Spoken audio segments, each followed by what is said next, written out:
Hello students, welcome in today's class. Student, हमारा chapter land, soil, water, natural vegetation and wild life, जिसमें हम land, soil and water के बारे में already पढ़ चुके हैं। आज जो हमारा नेक्स्ट कॉन्सेप्ट रहेगा वो है natural vegetation and wild life. तो अब सबसे पहले हम देखते हैं natural vegetation and wild life क्या होता है। सबसे पहले है नेचुरल वेजिटेशन। नेचुरल वेजिटेशन क्या होता है? ऐसी वेजिटेशन जिसमें सिर्फ प्लांट्स आते हैं उसको हम कहेंगे नेचुरल वेजिटेशन। एंड जो हमारे एनिमल्स हैं, जो भी जीव जंतु हैं, इंसेक्ट्स हैं, ये सारे हमारे आते हैं वाइल्ड लाइफ के अंदर आते हैं। नेक्स्ट आता है हमारे पास बायोस्फीयर। बायोस्फीयर क्या है? हमारे जो 3 जोन्स होते हैं, लिथोस्फीयर, बायोस्फीयर एंड एटमॉस्फेयर, ये 3 स्फीयर, ये तीनों स्फीयर जब एक दूसरे से इंटरेक्ट होते हैं, ये तीनों मिलकर क्या करते हैं? एक बायोस्फीयर बनाते हैं।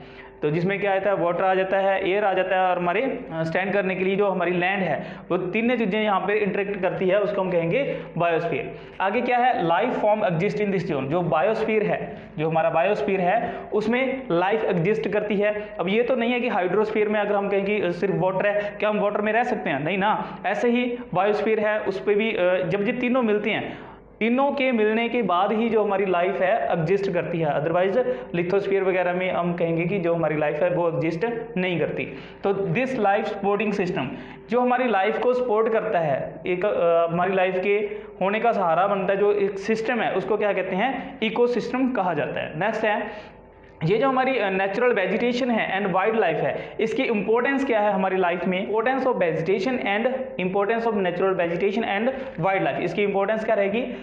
Plants provide us timber, give shelter to animals, produce oxygen we breathe, storage of ground water, they give us fruits, latex, turpentine oil, medicine etcetera.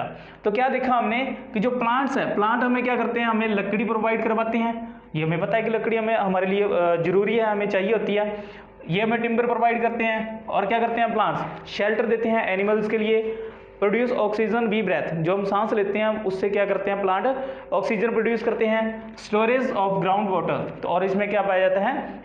Plants water को स्टोर करने का काम करते हैं। दे गिव अस फ्रूट्स, और क्या मिलता है हमें प्लांट से? फ्रूट्स मिलते हैं, लेटेक्स मिलता है, टर्पाइन ऑयल, और हम कह सकते हैं कि बहुत सारी मेडिसिन जो है वो हमें ट्रीज ही, जो हमारे प्लांट्स हैं, वो हमें प्रोवाइड करवाते हैं। नेक्स्ट क्या है? Wild life. प्लांट्स पढ़ा हमने, जो हमारी वेजिटेशन थी। अब क्या है? Wild life provide us milk, meat, hides, जिसको हम कहते हैं स्किन कह सकते हैं इसको। वाइल्ड लाइफ है वो हमें क्या प्रोवाइड करवाते हैं? मिल्क प्रोवाइड करते हैं, मिल्क प्रोवाइड करवाते हैं, हाइड्स, जिससे क्या होता है? लेदर बनती है। लेदर से हम कहें कि बैग, जैकेट वगैरह कितनी चीज़ें बनती है, वो हमें वाइल्ड लाइफ से ही मिलती है। हनी हमें मिलता है, एंड वूल, ये जो सारी चीज़ें हैं वो हमें वाइल्ड लाइफ से ही मिलती है। They helps in pollination, acts as decomposer. Next है बहुत plays a very important role in balancing ecosystem.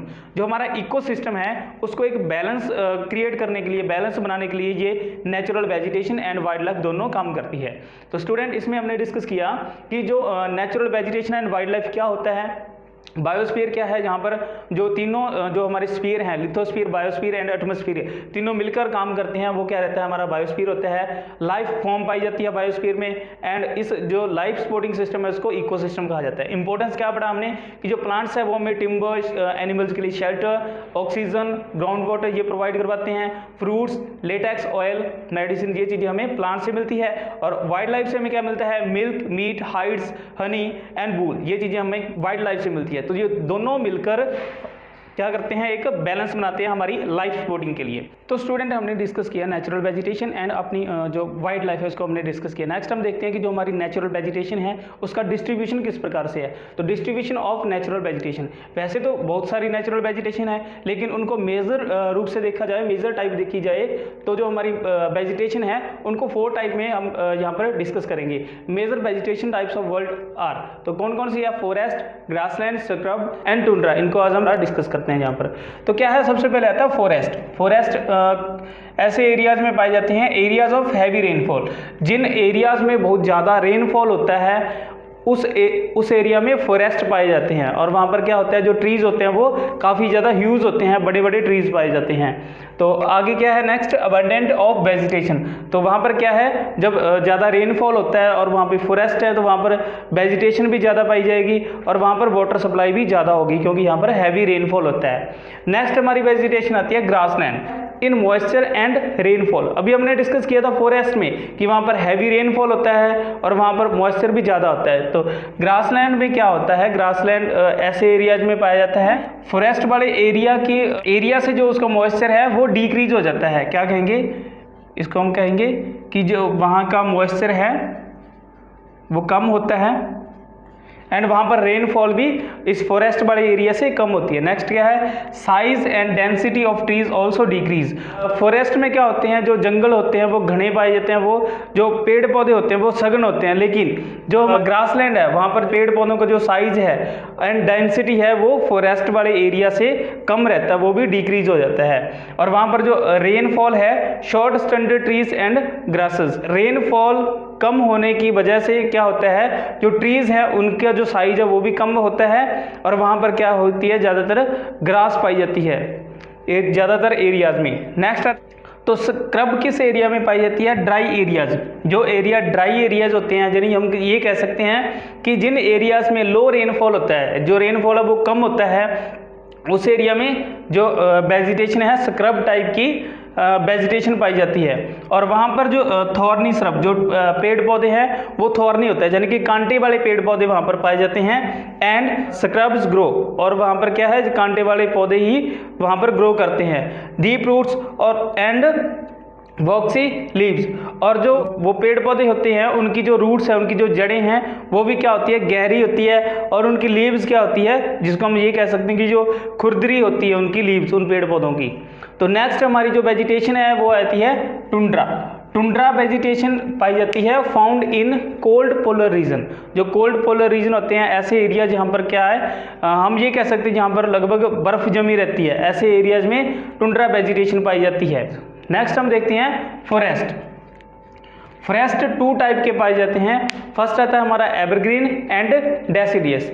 Evergreen forest क्या होते हैं, which do not shade their leaves, जो कभी भी अपनी पत्तियां नहीं गिराते, या ये कह सकते हैं कि वहाँ पर पतझड़ नहीं होती, तो ऐसे फॉरेस्ट को एवरग्रीन कहते हैं। एंड डेसिडियस फॉरेस्ट कौन से होते हैं, shed their leaves in particular region, ये एक सीजन में आते आते वो अपनी पत्तियां गिराना शुरू कर देते हैं, और इसको हम ये कह सकते हैं कि वो समर सीजन में अपनी पत्तियां गिराना शुरू कर देते हैं, उसको कहते हैं डेसिडियस। तो इसमें हमने डिस्कस किया कि हमारे पास 4 टाइप की वेजिटेशन है, forest, grassland, scrubs and tundra.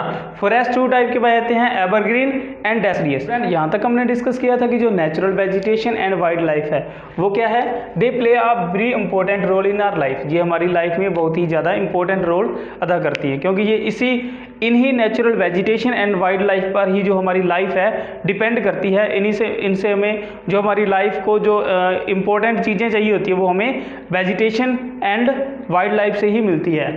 तो बट अब क्या है, इनके सामने कुछ प्रॉब्लम्स आ चुकी है, जैसे जैसे क्लाइमेट चेंज होता जा रहा है और जो ह्यूमन इंटरफेरेंसेस बढ़ती जा रही है, यानी कि मानव द्वारा जो हम कहेंगे पॉपुलेशन बढ़ रही है, उसकी वजह से क्या है, जंगलों को लगातार काटा जाने जा रहा है, तो जो रिसोर्सेज है उनका तेज़ी से हनन हो रहा है, तो उसकी वजह से क्या है, in natural vegetation and wild life का नुकसान हो रहा है। तो जो हमारे लिए बहुत ही एक प्रॉब्लम है, हमारे लिए एक चैलेंज है, और उसके कोजेस का क्या रहे हैं, क्लाइमेट चेंज होना एंड ह्यूमन इंटरफेरेंसेस के कारण इनका हनन हो रहा है, इन पर नुकसान हो रहा है। जो हमारी नेचुरल वेजिटेशन है एंड वाइल्ड लाइफ है, इसके सामने कौन कौन सी प्रॉब्लम्स हैं, तो हम देखते हैं कि कौन कौन सी प्रॉब्लम्स हैं। Human interference and changing climate के कारण जो क्या है, लॉस ऑफ नेचुरल हैबिटेट। जो जंगल थे, जंगलों में जो हैबिटेट था, जंगलों में रहने वाले जो भी जीव जंतु थे, जो भी हम कहीं वाइल्ड लाइफ है, उसका काफ़ी ज़्यादा लॉस हुआ है। और क्या हुआ है, पॉपुलेशन बढ़ने के कारण जब फैक्ट्रियाँ लगाने के लिए, घर बनाने के लिए क्या किया गया, लगातार जंगलों की कटाई की गई, तो वो क्या हो गया, डिफॉरेस्टेशन हो गया। Soil erosion and forest fire, जंगलों में आग लगने के कारण, जहाँ सुनामी आने के कारण, लैंडस्लाइड्स, ये सारी प्रॉब्लम्स रहती है नेचुरल वेजिटेशन के एंड वाइल्ड लाइफ के लिए, तो जिनको कंजर्व करना हमारे लिए बहुत ही ज़रूरी है। तो ये जो प्रॉब्लम्स थी ये क्या है, these are all human made and natural factors are responsible for the extinction and harming of the vegetation and wild life. तो हम यहाँ पर एंड में ये कह सकते हैं कि जो वेजिटेशन है, जहाँ जो वाइल्ड लाइफ है, उसके हार्म के लिए, उसकी एक्सटिंक्शन, उसको ख़त्म होने के लिए जो रिस्पॉन्सिबल है वो क्या है, ह्यूमन मेड, जो मानव है। जहाँ कुछ नेचुरल फैक्टर हैं, नेचुरल फैक्टर जैसे फॉरेस्ट फायर हो गया, सुनामी, लैंडस्लाइड, तो इनके नुकसान में कौन रिस्पॉन्सिबल है, human made and natural factor. Student, हमने डिस्कस किया कि जो हमारी नेचुरल वेजिटेशन है एंड जो वाइल्ड लाइफ है वो हमारी लाइफ के लिए एक इम्पोर्टेंट रोल अदा करती है। तो उसके सामने जो प्रॉब्लम्स आती है वो हमने डिस्कस की। अब जब कोई प्रॉब्लम है तो उसका सोल्यूशन भी तो होगा, तो वही क्या सोल्यूशन है कि जो नेचुरल वेजिटेशन है एंड जो वाइल्ड लाइफ है उसको बचा के रखना, उसको कैसे कंजर्व किया जाए। तो उसके कुछ स्टेप्स हैं वो हम डिस्कस कर लेते हैं। तो क्या है, हाउ कैन वी कंजर्व, हम इसको नेचुरल वेजिटेशन एंड जो वाइल्ड लाइफ है उसको कंजर्व कैसे कर सकते हैं, उसको प्रोटेक्ट कैसे कर सकते हैं। तो क्या है, सबसे पहले हम क्या कर सकते हैं, national park, wild life sanctuaries and biosphere reserve are made. तो क्या किया जाना चाहिए, जो नेशनल पार्क बनाए जाने चाहिए अपनी जो वेजिटेशन है, अपनी जो प्लांट्स है उसको बचाने के लिए। वाइल्ड लाइफ सेंचुरीज, ऐसे वाइल्ड लाइफ सेंचुरीज बनानी चाहिए, ऐसे फॉरेस्ट वगैरह तैयार किए जाने चाहिए, जू वगैरह तैयार किए जाने चाहिए, जिसमें जो हमारे जंगली जानवर होते हैं उनको कंजर्व किया जा सके, उनको प्रोटेक्ट किया जा सके। And biosphere reserves are made, और जो हमारा बायोस्फीयर है उसको बचाने के लिए हमें इन एक्शंस को लेना होगा। नेक्स्ट क्या है, conservation of creeks, lakes and wetland, जो हमारी वेटलैंड्स है, लेक्स है एंड क्रीक्स है उनको कंजर्व किया जाना चाहिए, उनको बचाना चाहिए, ताकि जो हमारी वेजिटेशन है उसका जो नुकसान हो रहा है उसको कंट्रोल किया जा सके। नेक्स्ट क्या है, awareness programmes like social forestry and Van Mahotsav should be encouraged. तो क्या है, अवेयरनेस प्रोग्राम चलाए जाने चाहिए, लोगों को अवेयर किया जाना चाहिए कि जो फॉरेस्ट है वो हमारे लिए इम्पोर्टेंट है और उसको बचा के रखना क्यों ज़रूरी है। इसलिए सोशल फॉरेस्ट्री, ज़्यादा से ज़्यादा पेड़ पौधे लगाने की मुहिम चलाई जानी चाहिए, वन महोत्सव की मुहिम चलाई जानी चाहिए, पेड़ लगाने को बढ़ावा दिया जाना चाहिए, ये कह सकते हैं। नेक्स्ट क्या है, legal backing against killing of animals, जो एनिमल्स की हत्या होती है, एनिमल को किल किया जाता है, एनिमल्स को मारा जाता है, इसके लिए कानून बनाए जाने चाहिए ताकि एनिमल्स को मारा न जा सके। नेक्स्ट है, साइट्स इज गुड एग्जाम्पल, जो कॉन्सेप्ट है, ये जो पॉइंट है, इनको अप्लाई करने के लिए साइट्स एक अच्छा एग्जाम्पल है। साइट्स क्या है हम देखते हैं, साइट्स के फुल फॉर्म है convention on international trade in endangered species of wild fauna and flora. जो हमारी वाइल्ड लाइफ है, जहाँ हम ये कह सकते हैं जो हमारी वेजिटेशन है उनको, जो एंडेंजर्ड है, जो खतरे में जो स्पेसीज हैं उनको बचाने के लिए एक कन्वेंशन बनाई गई है जिसको साइट्स का नाम दिया गया है।